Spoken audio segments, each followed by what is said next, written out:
اللہ سبحانہ و تعالیٰ کے حکم پر انہوں نے ایسا ہی کیا اور وہ چیز ایک وسیع و عریض زمین کی صورت اختیار کر گئی۔ پھر اللہ رب العالمین نے محض 6 دنوں میں آسمان، زمین، چاند، سورج، سیارے اور ستارے یعنی اس کائنات میں جو کچھ ہے سب کچھ پیدا کر دیا۔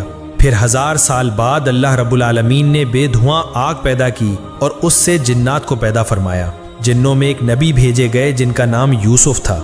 اللہ سبحانہ و تعالیٰ نے اس نبی کو شریعت کے احکام سکھائے اور انہیں دنیا میں بھیجا۔ اس طرح جنات کی زندگی چلنے لگی، لیکن بہت سالوں کے بعد جنات اللہ سبحانہ و تعالیٰ کے احکام بھول گئے اور سب کے سب گمراہ ہو کر گناہوں میں ڈوب گئے۔ تب وہی یوسف نامی جن سب سے کہنے لگے، اے جنوں کی جماعت، اللہ سبحانہ و تعالیٰ سے ڈرو، گناہوں سے باز آ جاؤ۔ کیا تم بھول گئے ہو اللہ سبحانہ و تعالیٰ یکتا ہے، اس کے سوا کوئی معبود نہیں؟ پس توبہ کرو اور سیدھے راستے پر واپس آ جاؤ اور اللہ سبحانہ و تعالیٰ کے احکام مانو۔ لیکن جنوں کی جماعت نے اس کی بات نہ مانی اور سب نے مل کر اسے قتل کر دیا۔ ادھر فرشتے کہنے لگے، اے اللہ سبحانہ و تعالیٰ، جنات کی جماعت دنیا میں گناہوں میں مبتلا ہو کر فساد برپا کر رہی ہے اور قتل کر رہی ہے۔ اللہ رب العالمین نہایت رحیم و کریم ہیں، اس کی رحمت بے پایا ہے۔ فرشتوں کی یہ بات سن کر اللہ سبحانہ و تعالیٰ نے جنوں کو ان کے گناہوں کی سزا نہ دی، بلکہ دوبارہ ایک اور پیغمبر بھیجا، لیکن وہ کامیاب نہ ہو سکے۔ صرف چند جن ہی ان کی ہدایت قبول کر کے سیدھے راستے پر آئے اور باقی سب گمراہ ہو گئے۔ یوں تقریباً 36,000 سال کے عرصے میں جنات نے بے شمار پیغمبروں کو قتل کر ڈالا۔ پھر اللہ رب العالمین نے فرشتوں سے فرمایا، جاؤ جو گناہوں میں مبتلا ہیں ان کو سزا دو۔ اللہ سبحانہ و تعالیٰ کے اس حکم کو پاتے ہی فرشتوں نے کروڑوں جنات کو سزا دی۔ صرف وہی مومن جن جو گنہگار جنوں کے خوف سے جنگلوں، پہاڑوں اور گفاؤں میں بیٹھ کر اللہ سبحانہ و تعالیٰ کی عبادت کرتے تھے، وہی فرشتوں کے ہاتھ سے بچ گئے۔ اس وقت فرشتوں نے دیکھا کہ ایک کم عمر حسین و جمیل جن تنہا کھڑا ہے۔ اس کا نام ابلیس تھا۔ اسے دیکھ کر فرشتوں کے دلوں میں رحم پیدا ہوا۔ تب فرشتوں نے عرض کیا، اے ہمارے رب، اے معبود، یہ کمسن جن بالکل بے سہارا ہے، اس پر ہمیں بہت شفقت آ رہی ہے، کیا ہم اسے آسمان پر لا کر پرورش کریں؟ فرشتوں کی درخواست پر اللہ رب العالمین نے اجازت عطا فرمائی کہ اسے آسمان پر لے آؤ۔ ابلیس تیز حافظے والا تھا، جو ایک بار سنتا وہ ہمیشہ کے لیے یاد رکھتا۔ ادھر جو جنات زندہ بچے تھے ان کی نسل بڑھ کر پھر سے دنیا جنات سے بھر گئی۔ ادھر فرشتے ابلیس کو پہلے آسمان پر لے آئے۔ وہاں پہنچ کر فرشتوں نے اسے اللہ کی عبادت اور بندگی کے سبھی اصول اور ضوابط سکھائے۔ ابلیس نے بہت کم وقت میں یہ تعلیم حاصل کر لی اور پھر پورے 1000 سال پہلے آسمان پر اللہ کی عبادت کرتا رہا۔ ابلیس کی عبادت میں یکسوئی اور اخلاص دیکھ کر فرشتے حیران ہو گئے اور کہنے لگے، ہم تو صرف اللہ کی عبادت کے لیے پیدا کیے گئے ہیں، ہماری تعلیم و ریاضت سب کچھ عبادت ہی ہے۔ مگر کیا تعجب کی بات ہے کہ ابلیس نے ہم سے عبادت کے طریقے سیکھے اور اب وہ ایسی عبادت کر رہا ہے کہ اس کے مقابلے میں ہماری عبادت کچھ بھی نہیں۔ ہم نے تو اپنے درمیان کسی کو ایسی عبادت کرتے نہیں دیکھا۔ ایسا لگتا ہے کہ ابلیس سے ہمیں بہت کچھ سیکھنا ہے۔ فرشتے اس کی عبادت سے اتنے متاثر ہوئے کہ بڑے اہتمام کے ساتھ 1000 سال بعد اسے پہلے آسمان سے دوسرے آسمان پر لے گئے۔ دوسرے آسمان پر آ کر وہ اس سے بھی زیادہ عبادت میں مشغول ہو گیا۔ وہاں کے فرشتے یہ دیکھ کر ہر طرف سے تعریف و تحسین کرنے لگے۔ بہت سے فرشتے اس کی مدح سرائی کرنے لگے اور اس کا نام عابد رکھ دیا۔ پھر ابلیس نے 1000 سال عبادت کی۔ اس کے بعد فرشتے اسے دوسرے آسمان سے تیسرے آسمان پر لے گئے۔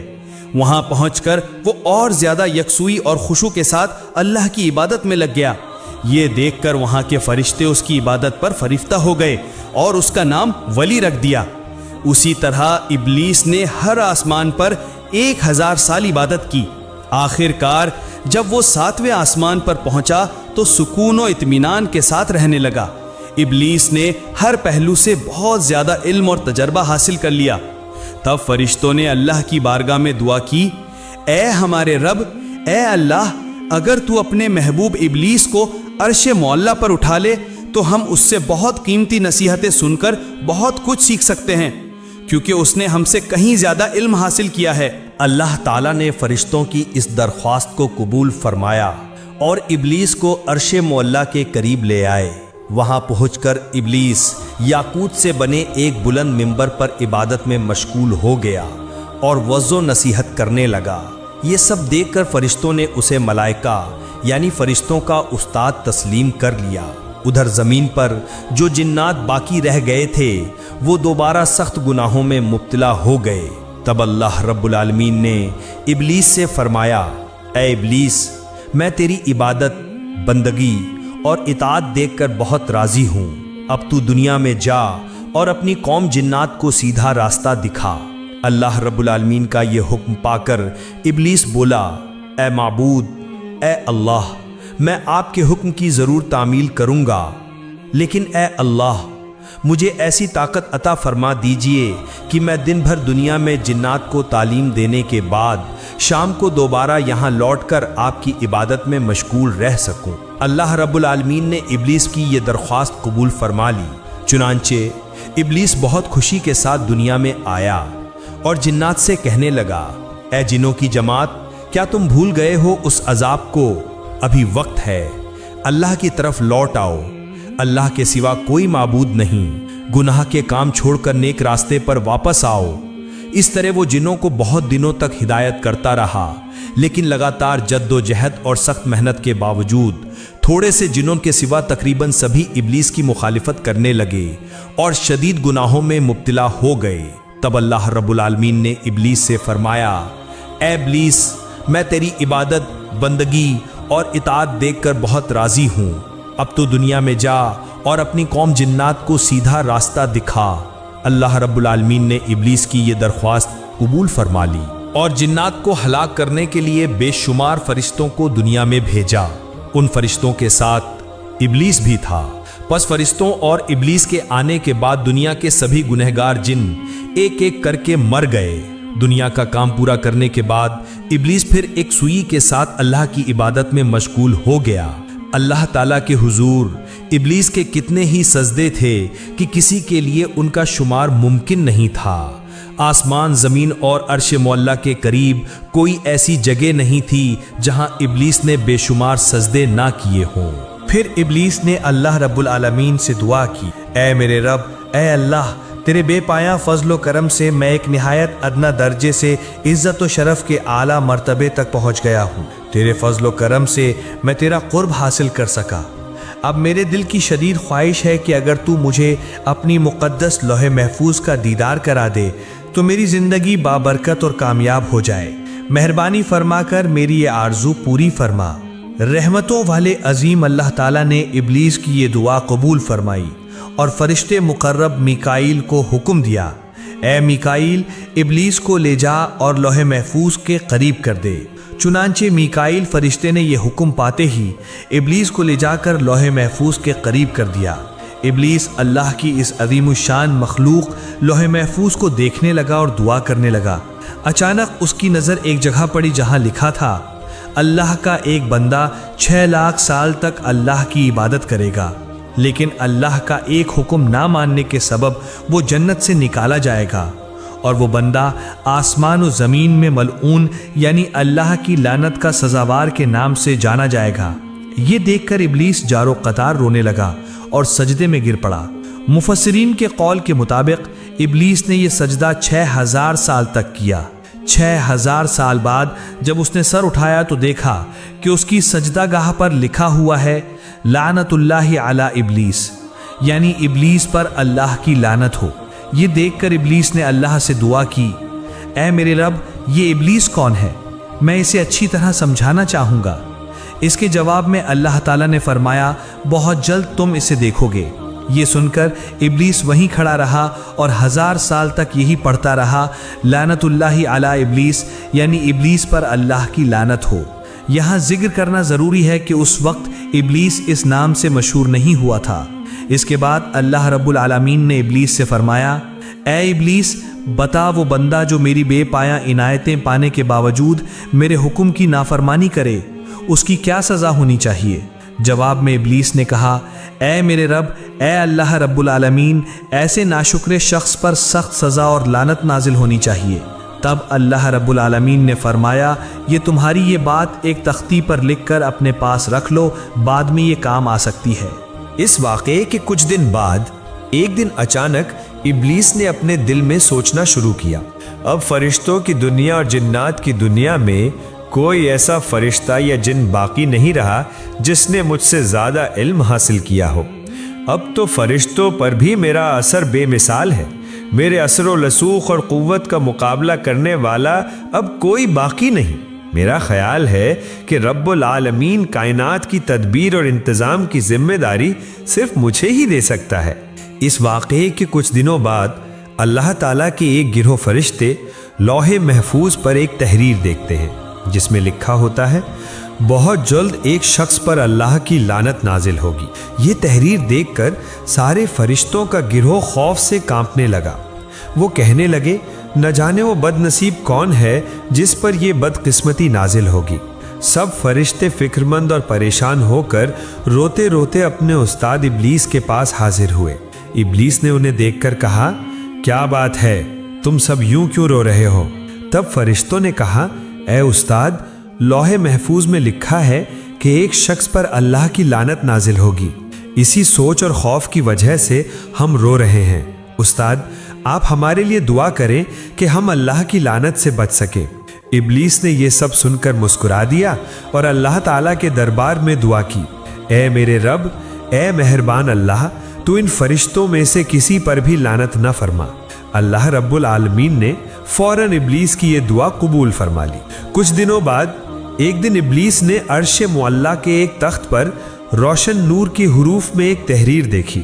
وہاں لکھا تھا، اعوذ باللہ من الشیطان الرجیم، یعنی میں اللہ تعالیٰ کی پناہ مانگتا ہوں اس مردود شیطان سے۔ یہ تحریر دیکھ کر ابلیس سخت حیران ہوا اور اللہ سے پوچھنے لگا، اے میرے رب، وہ کون بدبخت شیطان ہے جس سے بچنے کے لیے تیری پناہ مانگنے کا حکم لکھا گیا ہے؟ اللہ رب العالمین نے فرمایا، بہت جلد تم اسے پہچان لوگے۔ ادھر جنات میں فساد برپا کرنے والوں کو ہلاک کر دینے کے بعد اللہ رب العالمین نے اعلان فرمایا، اے میرے فرشتوں، میں زمین پر ایک نیا خلیفہ پیدا کرنے والا ہوں۔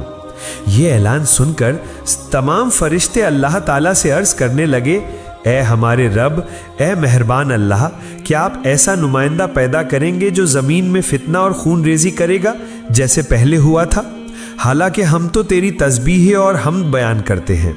اس وقت اللہ رب العالمین نے فرمایا، بے شک میں وہ جانتا ہوں جو تم نہیں جانتے۔ پھر اللہ رب العالمین نے حضرت جبرائیل علیہ السلام کو حکم دیا، جبرائیل جاؤ اور زمین کی سطح سے ایک مٹھی مٹی لے آؤ۔ حضرت جبرائیل علیہ السلام یہ حکم پا کر فوراً زمین پر اترے۔ جہاں آج کعبہ موجود ہے وہیں سب سے پہلے ایک مٹھی مٹی لینا چاہیے، لیکن زمین بول اٹھی، اے جبرائیل، مجھ سے مٹی مت لو، اس مٹی سے اللہ رب العالمین جو خلیفہ پیدا کریں گے ان کی اولاد نہایت گناہگار اور سزا کی مستحق ہوگی۔